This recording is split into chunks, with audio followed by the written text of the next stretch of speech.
السلام عليكم ورحمة الله وبركاته. أهلا وسهلا بكم معنا في فيديو جديد على قناتنا قناة موكا تشانل. إن شاء الله بإذن الله تعالى في الفيديو بتاعنا النهاردة هنعمل أنبوكسنج ل اير فراير أو قلاية كهربية بتعمل بدون زيت، وماركة القلاية دي هي نوتري كوك.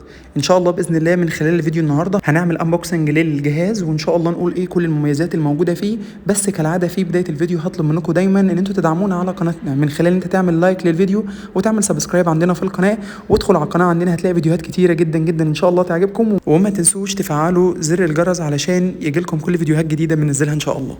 زي ما قلت لحضراتكم في المقدمة كده، الماركة بتاعت القلاية هي النوتري كوك، ودي ماركة مشهورة جدا جدا في الخليج. ممكن في مصر ما هياش معروفة قوي، لكن القلاية ديت فيها مميزات كبيرة جدا. بعد ما عملنا سيرش الفترة اللي فاتت على أفضل قلايات موجودة، وكنا عملنا أنبوكسنج واستخدمنا قلاية تيفال قبل كده، وهتلاقوا الفيديوهات بتاعتها إن شاء الله تحت في الديسكريبشن اللي حابب يتفرج عليها. قلاية تيفال الدوارة كنا عملنا عليها انبوكسنج وعملنا عليها اكتر من فيديو، وكانت قلاية كويسة جدا. لكن من فترة اكتر من حد سألنا ايه افضل نوع موجود دلوقتي في السوق، فبعد ما عملنا اكتر من سيرش لقينا القلاية النوتري كوك دي، لانها يعتبر قلاية وفي نفس الوقت كمان فرن، لان الجهاز ما شاء الله امكانياته كبيره جدا، وكمان الاكسسوارز اللي بتيجي معاه اكتر واكتر.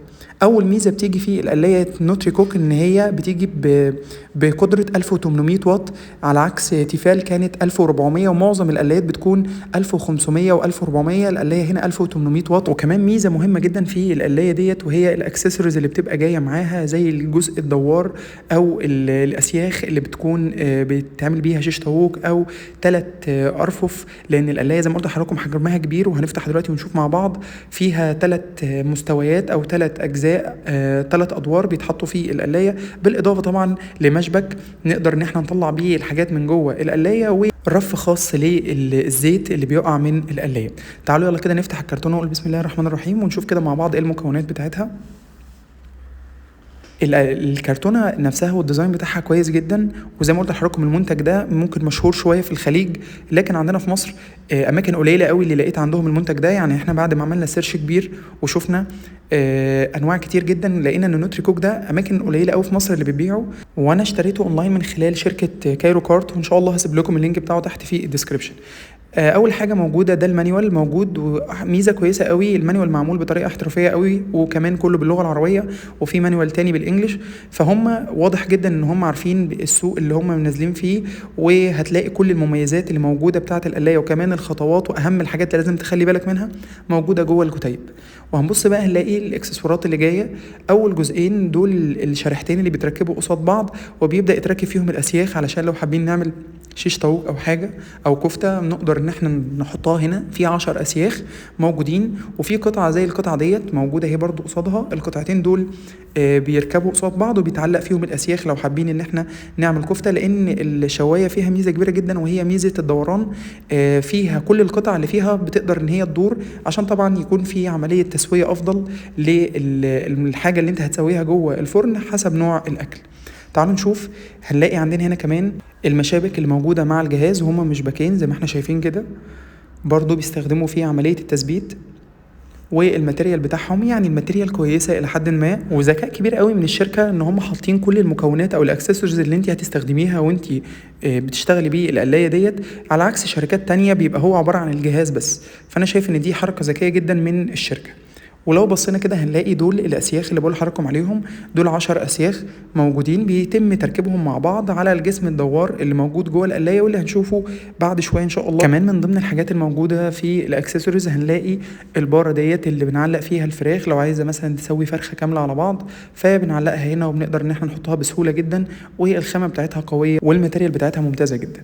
كمان دي الفيشه بتاعه الجهاز نفسه، زي ما حضراتكم شايفين فيشه ثلاثيه، وده معناه ان الجهاز دوت بمواصفات خليجي، يعني يقدر يشتغل فيه دول الخليج على 50 او 60 هرتز، وهم عاملين حسابهم على الجزئيه ديت.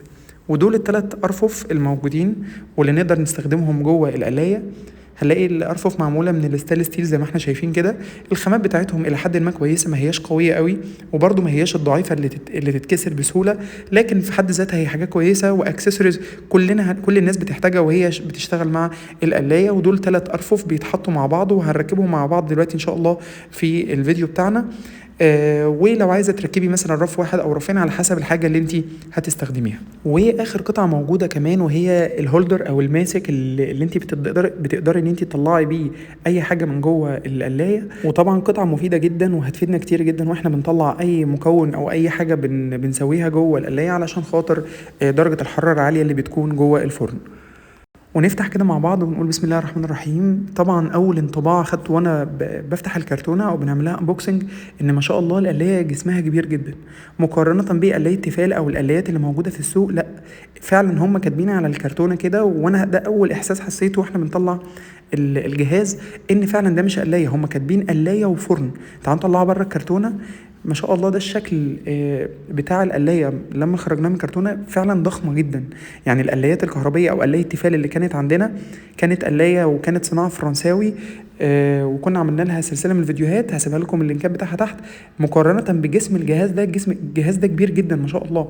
يعني الجهاز نفسه كحجم كبير وهيبقى محتاج مساحه في المطبخ كبيره. وبالنسبه للجهاز فزي ما احنا شايفين كده هو الزراير بتاعته كلها تاتش، البورد بتاعته او اللوحه بتاعته كلها تاتش، ومرسوم عليها كل زرار موجود عليه النوع التسويه بتاعته، كمان المده الزمنيه بتظهر ودرجه الحراره زي ما هنفتح دلوقتي وهوري لحضراتكم. في الجزء العلوي من القلايه موجود التعليمات بتاعه الاستخدام لاول مره ملزوقه ولازم تقراها كويس، وبيقول لك ان في جزء في الباب عباره عن ازاز تقدر بسهوله ان انت تشيله وتنضفه علشان الرؤيه تكون واضحه. وبيقول لك اهو الحاجات اللي تخلي بالك منها تعملها وما تعملهاش هتلاقيها موجوده على الاير فراير. يمكن انا بحاول ان انا من خلال الفيديو ان انا ابعد بالكاميرا واوري لحضراتكم بس الحجم بتاع الاير فراير ما شاء الله كبيره جدا وضخمه، واضح ان هي هتشيل كميات كبيره. ودي زراير زي ما قلت لحضراتكم بتاعه التحكم. ان شاء الله باذن الله هيبقى في فيديو مفصل لكل برنامج من البرامج ديت، المده بتاعته ودرجه الحراره اللي من الواضح ان احنا هنقدر ان احنا نتحكم فيها بالموجب والسالب، نزود ونقلل درجات الحراره حسب ما احنا شايفين. وطبعا زرار الباور ومجموعه من الاوامر المختلفه ان شاء الله هنعرضها في فيديو منفصل باذن الله. هنبص بقى للجزء السفلي او الجزء اللي تحت، وهم حاطين جوه القلايه القطعه الاخيره او الاكسسوري الاخير وهي الخاصه بالبطاطس واللي بتشيل تقريبا كيلو من البطاطس. تعالوا كده نفتح مع بعض. فتحنا الجهاز وتعالوا نبص كده على القطعه ديت. هنلاقي القطعه دي قطعه مميزه جدا وكمان نقدر ان احنا نستخدمها في البطاطس، واللي الشركه بتقول ان من خلال الاير فراير ديت نقدر ان احنا نطبخ بدهون اقل بنسبه 85% من تسويه البطاطس في الزيت العادي. فطبعا القلايه دي بتكون صحيه جدا. تعالوا كده نطلع الجزء دوت ونشوفه. برضو مصنوع من الستانلس ستيل، ومن الواضح ان هو بمشبك كده من على اليمين بنفتح المشبك دوت وبنحط كميه البطاطس اللي احنا عايزينها. وطبعا على الطرفين موجود الجزء الخاص بالعمود الدوار واللي بيركب فيه الجزء الداخلي للقلايه بحيث ان هو يبدا يلف ويعمل تسويه كويسه جدا للبطاطس. ولو بصينا كده جوه القلايه هنلاقي ان هم مأمنين كل حاجه وحاطين كمان قطعه من الكرتون علشان خاطر ما يتخربش السطح الداخلي. والقطعه اللي تحت ديت زي ما احنا شايفين دي الصفايه بتاعه الزيت، عاملين حساب كل حاجه علشان لو في فراخ او في اي منتج او في اي حاجه فيها دهون تنزل اوتوماتيك في الصاجه اللي موجوده في الدور الارضي. ومبين ما شاء الله من الفيديو ان الحجم ما شاء الله بتاع القلايه كبير جدا من جوه.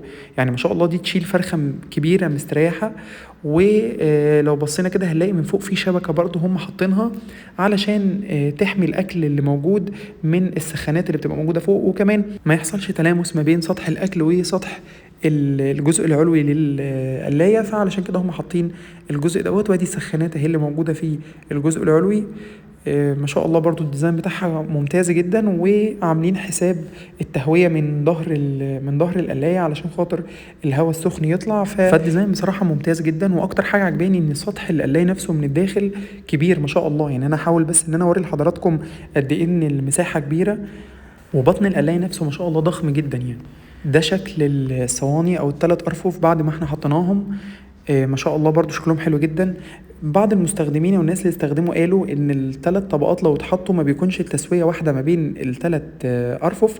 بس احنا ان شاء الله مع الاستخدام هقول لحضراتكم على خبرتنا مع الاستهلاك بتاعها، وهل فعلا التسويه لو الثلاث ارفف اتحطوا مع بعض الدور اللي فوق هيبقى احسن من الادوار اللي تحت. كل ده هيبان ان شاء الله من خلال التسويه.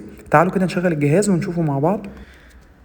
بسم الله ما شاء الله. طبعا لما فتحنا الجهاز زي ما حضرتك شايفين كده هو في ستيكر كده محطوط، فانتوا هتلاحظوا انه في 2 موجب، 2 من كل علامه، في ستيكر كده موجود، لكن هي العلامات الاصليه موجوده على الجهاز. ظهرت درجه الحراره وكمان الوقت اللي نقدر ان احنا نتحكم فيهم، في زرار الباور وفي جنبيه زرار اللي بيخلي جزء الدوار ان هو يتحرك، وجنبيه زرار الستارت، وعلى الشمال هنلاقي برضو زرار اللمبة، وفي زرار كنسل عشان لو ادينا امر او حاجة. وطبعا كل الزرار اللي فوق دول بانواع الاكل المختلف، وكل زرار بنضغط عليه بنلاقي بيظهر درجة حرارة معينة ومدة زمنية معينة. والميزة هنا ان انت تقدري انك تزودي وتقللي درجة الحرارة، وكمان تزودي وتقللي الوقت على حسب ما انت شايفة الاكل دوت يستوي او يخلص في وقت قد ايه. وان شاء الله هيبقى في فيديوهات جايه ان شاء الله مفصله بالاجزاء دي، لكن بس علشان وقت الفيديو دلوقتي هنكون وصلنا لنهايه الفيديو ونيجي للجزئيه الخاصه بالسعر. طبعا يا جماعه احنا عارفين الاسعار بتزيد كل يوم، فالريفرنس بتاع السعر هو الوقت اللي احنا صورنا فيه الفيديو، وطبعا الاسعار بتزيد طبقا لحركه السوق. فهسيب لكم لينك ان شاء الله بالمكان اللي اشترينا منه القلايه، وكان سعرها وقت ما احنا اشتريناها كانت عامل 6300 جنيه، ده كان سعرها. وان شاء الله هسيب لكم لينك بيه في الديسكريبشن تحت.